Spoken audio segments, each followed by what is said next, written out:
স্বাগত সকলকে পূবালির পাগলামিতে। আমি মকর সংক্রান্তির দিনে ছোট্ট একটা ভিডিও নিয়ে এসেছি। দেখো কটা বাজে ঘড়িতে।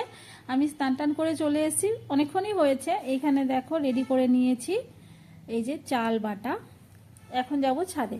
তো আমাদের বাড়িতে আসলে ছাদের মধ্যে আলপনা দিয়ে, মানে উঠোন থাকলে উঠোনেই দেওয়া হয়, তবে ছাদের মধ্যে আলপনা দিয়ে ওই পিঠে দেওয়া হয় আর কি সূর্যকে। তো দেখো একদম অন্ধকার, কিন্তু আমি যে গেছি আর ওই চাঁদ মামা দেখা যাচ্ছে। এবার আমি আলপনা দিয়ে নেব। আসলে এই যে আলপনা দেওয়া বা এই পুরো ব্যাপারটাই আমার শাশুড়ি মাই প্রত্যেক বছর করেন। উনি নিজেই করতেন বা নিজেই পছন্দ করতেন করতে। তো আমাকে কখনো বলেননি আর কি যে এটা তুমি করো।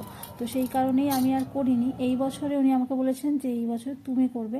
তো উনি বলায় তখন আমি করছি। আসলে এতদিন উনি করতেন, তো আমার ইচ্ছে হলেও আমি, তার কারণ হচ্ছে যেহেতু আমার কাছে দায়িত্বটা নেই, এই বছরে দায়িত্ব পেয়ে করছি। আর আসলে আলপনাটা দেওয়া হয় সব সময় আরেকটু দেরিতেই, তবে উনি বললেন যে 4টে-5টা এই সময়টায় দিলে ভালো হয়, মানে সূর্য ওঠার আগে। তাই আমি যথাসময়েই চলে গেছি আর দিয়েও নিয়েছি আর কি। আলপনা বলতে এইখানটায় সূর্যের পুজো করা হয়, তাই সূর্য, চাঁদ আর পিঠে আঁকা হয়, এই আলপনা আর কি। তো এই বছরে আমি যেহেতু প্রিপেয়ার ছিলাম না, আর আমি মানে আমাকে জাস্ট আগের দিন রাত্রিবেলা বলেছিলেন, তো আমি সেইভাবে এই জায়গাটাকে তৈরি করতে পারিনি। আমার ইচ্ছে আছে আগামী বছরে আমি এই জায়গাটা একটু ভালো করে পরিষ্কার, যে জায়গাটায় পুজোটা করা হবে সেই জায়গাটা একটু ভালো করে পরিষ্কার করে সুন্দর করে আলপনাটা দেবো, যাতে প্রমিনেন্ট হয়, ব্যাপারটা দেখা যায় আর কি, ঠিকঠাক করে অন্তত। তো পরিষ্কার করে জায়গাটাকে ভালো করে তৈরি করে তারপর তার উপর আলপনাটা দেব। এই বছরে যতটুকু আমার দ্বারা হয়েছে আমি সেই রকম চেষ্টা করেছি আর দিয়েছি আর কি।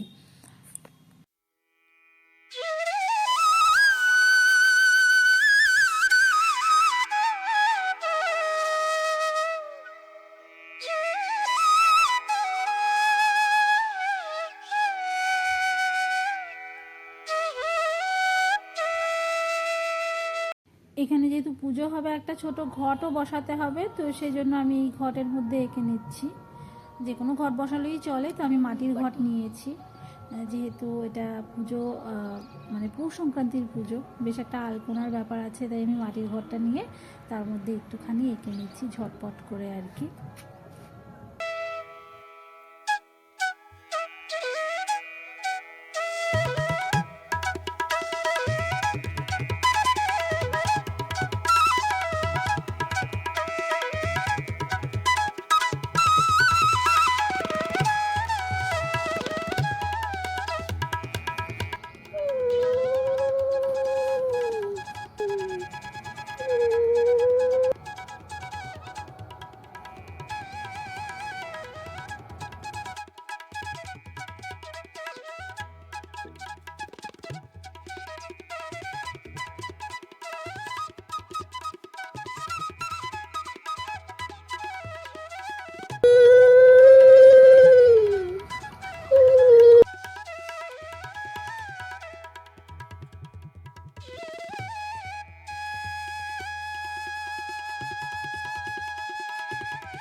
তো আমার দায়িত্ব আমি করে নিয়েছি, আলপনা দেওয়া, ঘট বসানো হয়ে গেছে। এইবারে এখানে দেখো আগের দিন রাত্রিবেলা আমার দুই শাশুড়ি মা, মানে আমার শাশুড়ি আর আমার মাসি শাশুড়ি, দুই বোনে মিলে ওরা পিঠে বানাচ্ছেন, পাটিসাপটা, মালপোয়া।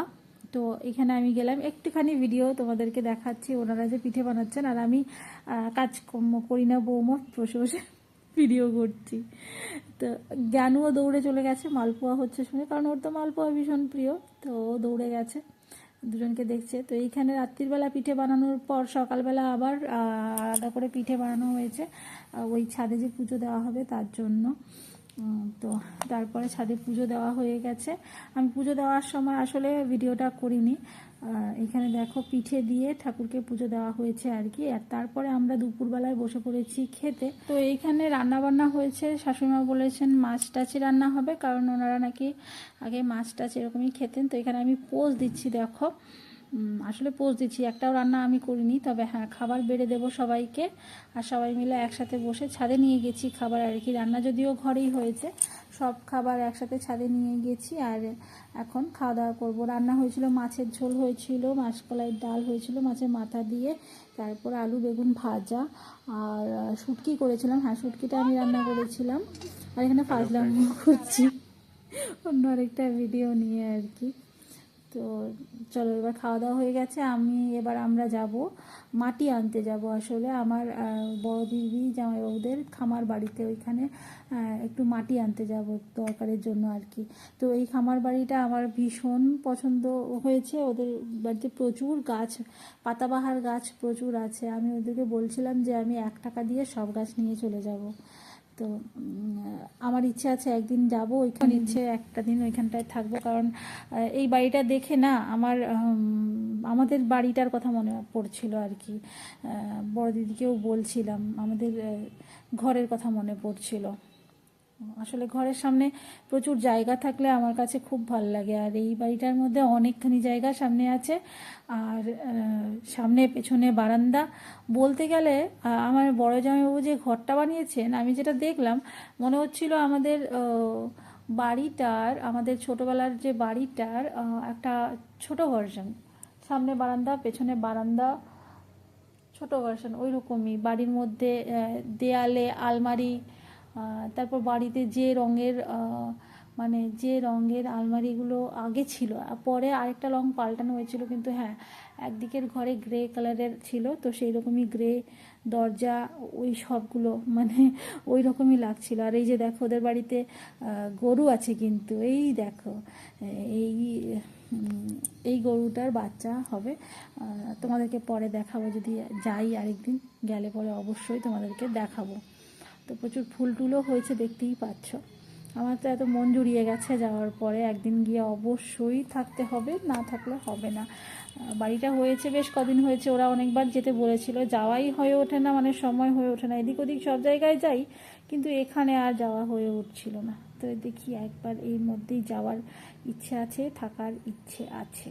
যখন যাব তোমাদেরকে আবার খুব ভালো করে সুন্দর করে দেখাবো, যখন থাকবো আমরা গিয়ে।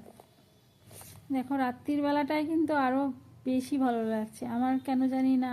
একটুখানি কান্ট্রি সাইডের যে ঘর আছে না, আমাদের নিজেদের তো গ্রামেই বাড়ি ছিল, তো আমার ওই রাত্রির বেলাটার একটা আলাদাই ভালো লাগা কাজ করে আমার কাছে আর কি। যেমন একটা অন্ধকারের মধ্যে ওই আলো জ্বলা, তারপর অন্যান্য আওয়াজ আমার ভালো লাগে। তারপরে এই যে এখানে আমরা সিঙ্গাড়া খাচ্ছি, গরম গরম সিঙ্গাড়া খেয়ে বাড়ি চলে যাচ্ছি। তো আজকে আমার একটা সাধারণ ব্লগ ছিল। এরপরে আবারও আমি আর্ট অ্যান্ড ক্রাফটের ভিডিও আরও আনবো। তো যারা নতুন দেখছো তারা চ্যানেলটা সাবস্ক্রাইব করে দিও, আর যারা পুরনো আছো অসংখ্য ধন্যবাদ। লাইক করতে কিন্তু কেউ